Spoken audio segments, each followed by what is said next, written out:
Hello sir, so for this video, here are PowerPoint about abstraction, and it will presented by John Dondal Abril, John Polamora, and Sara Lopez.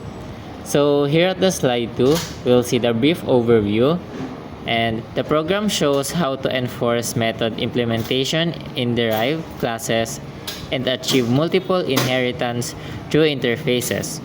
It outputs messages when JP and JD are called, illustrating inheritance and method overriding. And at the slide 3, this is the explanation. Abstract class Amora. An abstract class serves as a blueprint for other classes.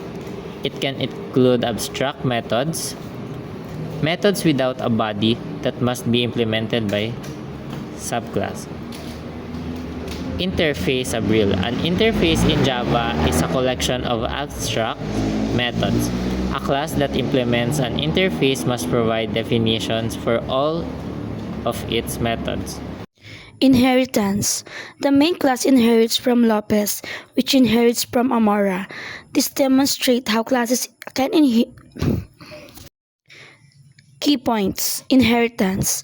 The main class inherits from Lopez, which inherits from Amora.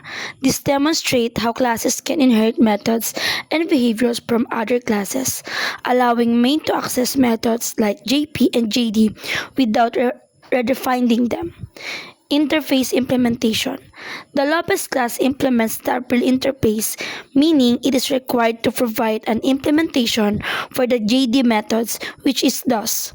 This shows how interfaces defines a contract for classes to follow. Polymorphism. By calling methods JP and JD on the object of type main, which inherits them from Lopez, the program demonstrates polymorphism, which the actual method implementation are defined and runtime based on the object type.